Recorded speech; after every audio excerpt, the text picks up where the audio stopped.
Hi, I'm David Domke. I'm chair of the Communication Department at the University of Washington. I started doing a series of conversations with faculty and staff and students about things that are interesting in their lives, research, teaching, just activities in the community, all kinds of stuff. I wanted to spend a few minutes today talking to one of my colleagues, Professor Randy Beam, who does some really interesting research on news and trauma. So I wanted to spend a few minutes chatting with him. Thanks, Randy. Thanks for asking me to do this. Sure. So you hold the title of Dart Professor of Journalism and Trauma. That's a prestigious position. What is it exactly? Well, I'm the second person to have this. Roger Simpson, who's on our faculty, had it before I did. And it's a professorship that's intended to provide an opportunity for a faculty member to do research, have a community service or professional service related to issues of journalism and trauma, but pretty broadly defined. And so in some cases this might be how trauma affects journalists. So imagine somebody going to war, coming back from war, being affected in dramatic ways by that experience, somebody covering the war, being affected by, in dramatic ways by that experience.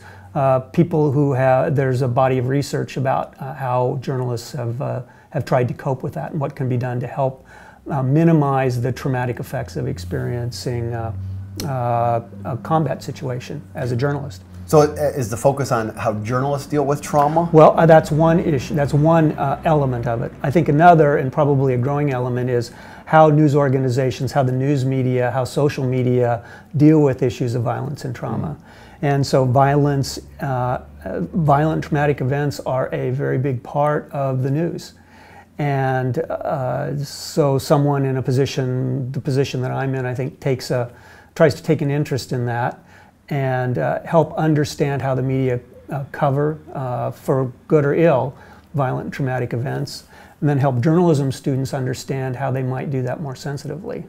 So much of what news, well, not so much, but some of what news covers is traumatic, right? Do you find that news organizations have a plan for thinking about traumatic coverage, or is it just kind of like, hey, something happened, let's respond? Yeah, I think it's probably more the latter. I mean, it's embedded in so much news coverage. So turn on the television news in the morning, probably 50%, half of the stories that you see are about some sort of violent or traumatic event. So this morning, one of the top stories on CNN was about an incident in which a man apparently willfully drove his car down the boardwalk in Southern California, killing a bunch of people. Yeah. This is those are stories that are difficult to tell, for journalists to tell, and they're difficult for journalists to cover. And so somebody who holds the Dart professorship, I think, tries to take an interest in both of those things, how violence and trauma affects the journalists who cover it, and how news organizations cover it, how that may have influence the public who read stories, violent and traumatic stories. Now there's all kinds of things that as a faculty member you could do research on, just unlimited. What drives your interest in this? So right now I'm involved with some colleagues in the social work department, the School of Social Work here, and trying to understand how the media deal with suicide. And suicide's the 10th leading cause of death in the United States. It's the only, of the leading causes of death in the US, it's the only one that's growing. In the state of Washington, more people die of suicide every year than die in car accidents. And I became interested in this as I saw college journalists struggle to try to cover stories about the deaths of their classmates. And it turns out that there is a small body of literature in the public health area that points to some pretty profound effects that media coverage of suicide can have. So there's a sort of a copycatting effect that can occur for people who are vulnerable individuals. I'm not going to suggest that everybody who reads a story about somebody taking their own life is going to be inclined to try to do that themselves. But for vulnerable individuals, generally individuals who probably have some sort of underlying mental health issue, reading about a suicide can precipitate one, or precipitate an effort to harm themselves, individual harm themselves. Do Do you have a particular study right now that you're working on? You mentioned this one with the School of Social Work. Is that a study that's in the field or one that's about to be in the field? You might just kind of tell us about a little bit. Sure. Yeah, well, we decided to, it's actually a series of studies. And we decided because not really a lot has been done, not a lot of attention has been paid to exactly how journalists frame or tell stories about an individual taking his own life, that we would begin by looking at the different ways that journalists talk about this. So for example, when a story about suicide is written up in the newspaper or told on television, does it become a story about suicide as a public health problem? Does it become a story about a deranged individual taking his own life? Does it become a story about a family's personal tragedy? So what are the various ways in which suicide gets talked about in the media? We want to look at, as an element of this, how coverage might have changed over the last 20 years. So about 20 years ago, various federal and mental health agencies began to provide guidelines to news organizations about coverage of suicide. So one of the things that we want to understand is whether, as time has passed, news organizations have been more or less inclined to follow these guidelines or recommendations, they call it. So we want to try to understand whether suicide is simply in the public conversation more than it has been in the past.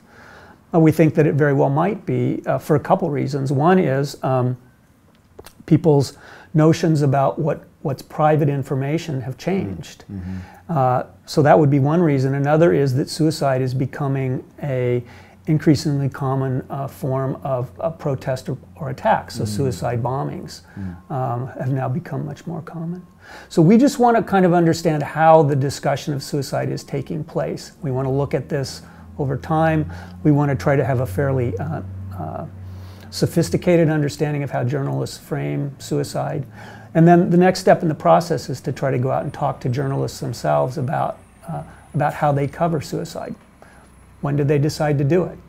When they write about it, why did they write about it this way? And it's all part of an overall plan, I think, to try to reshape coverage, to make it more responsible, more sensitive to the families of people who have taken their own lives, to help the public better understand the scope of the problem.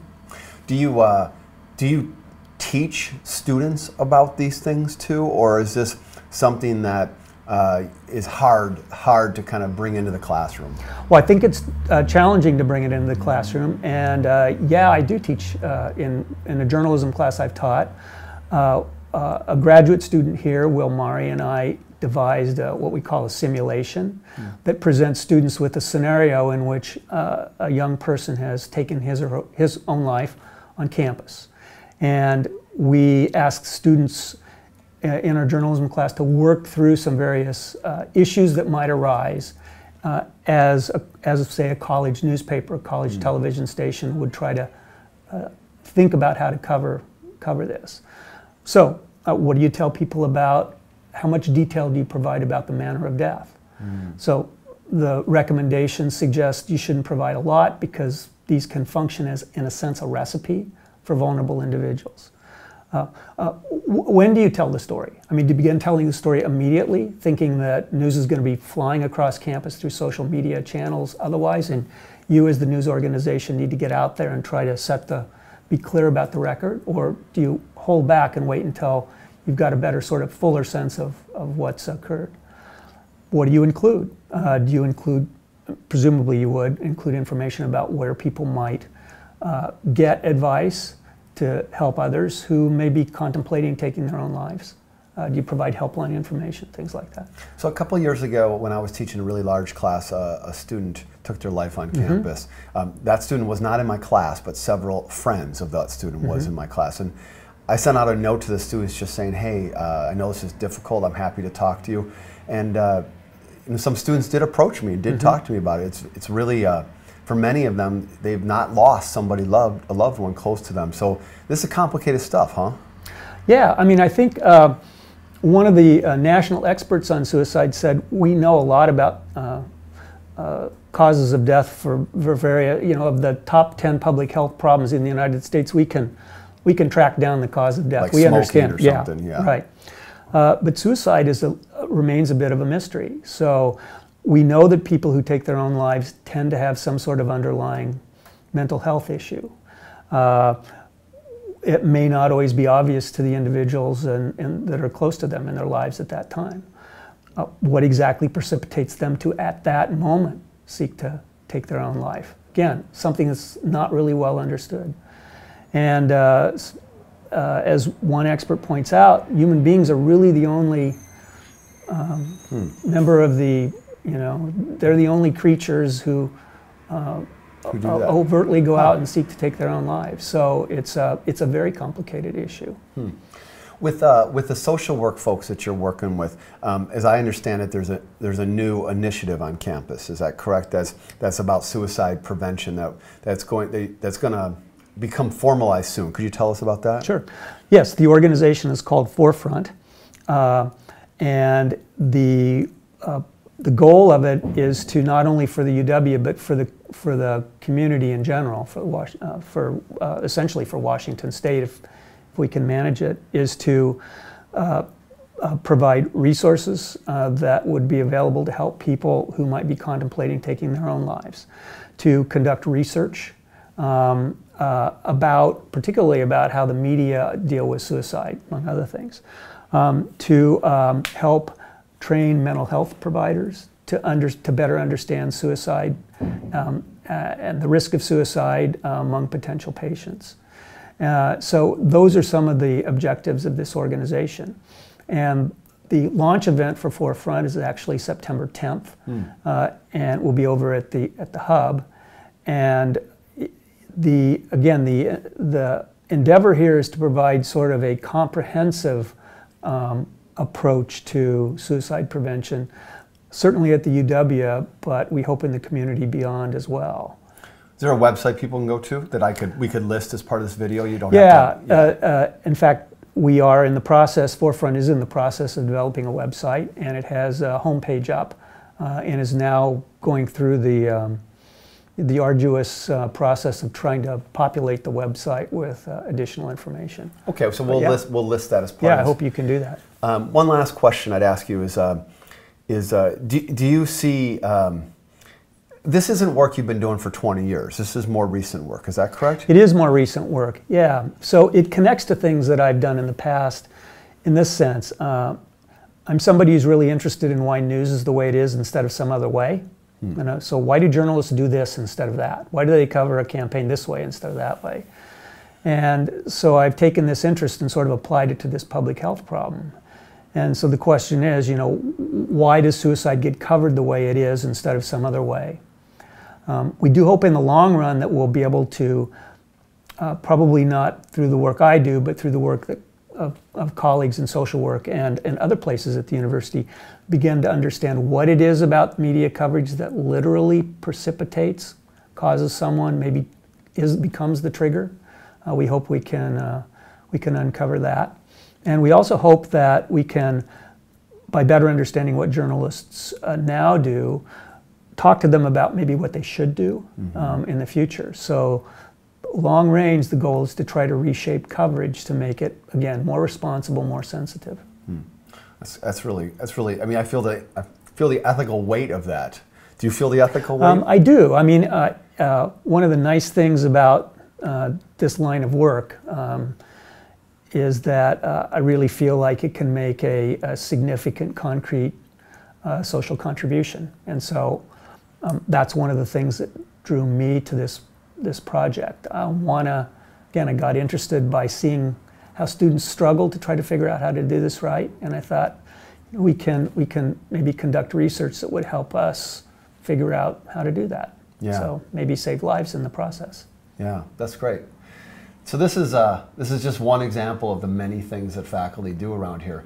This is a weighty one on suicide and communication, but that's the value of being a professor and having the resources of the University of Washington. I've had a chance here to talk with Randy Beam, the Dart Professor of Journalism Trauma here in the Department of Communication. Thanks for joining us. I'm David Domke.